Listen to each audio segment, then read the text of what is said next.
राजेंद्र उपेडे कुंभार समाजाच्या वतीने समाजाला मार्गदर्शन करणार आहे।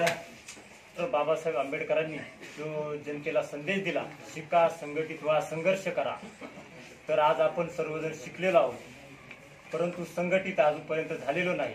तर या ओबीसी या संघटनेमार्फत आपण आज एकत्र येत आहोत, आपल्या न्याय हक्कासाठी, अधिकारांच्या लढाईसाठी एकत्र येत आहोत आणि आता संघर्ष करण्याची आपली वेळ आलेली आहे। तर आपल्याला आपल्या पद्धतीने आपल्या सर्व ओबीसी बांधवांनी एकत्र येऊन या संघटनेमार्फत आपल्या न्याय हक्कांसाठी लढायचं आहे। तर आज कुंभार समाजाच्या वतीनेही मी कुंभार समाजाला आवाहन करतो की आपण आपले मडक्या रूपी आपल्या ओबीसी बांधवांच्या पाठीमागे उभं राहायचं आहे। आपलं जे पारंपरिक व्यवसाय आहे, मडकी बनवणे, विटा बनवणे, हा आपला स्वाभिमान आहे, याला कुणी दुखावू नये असं मी जाहीर आवाहन करतो। आणि येणाऱ्या काळामध्ये आपलं जे आरक्षण बचावायचं आहे, तर त्यासाठी आपण ओबीसी म्हणून एकत्र येणं फार गरजेचं आहे।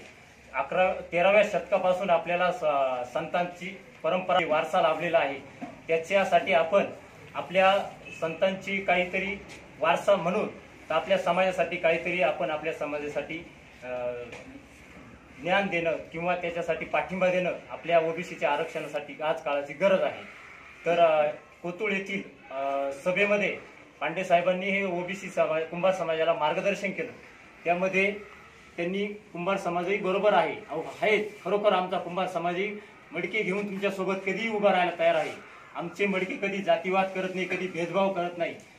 माणूस जन्माला आल्यापासून तर मृत्यूपर्यंतही आमचा कुंभार समाजाला कुठलाही भेदभाव राहत नाही। आमचं मडकं हे कुठलाही जातीवाद ठेवत नाही, सगळ्यांच्या उपयोगात येतं। त्यामुळे आज ओबीसीनो जो अन्याय होत आहे त्याविषयी आपल्याला पाठिंबा देणं गरजेचं आहे।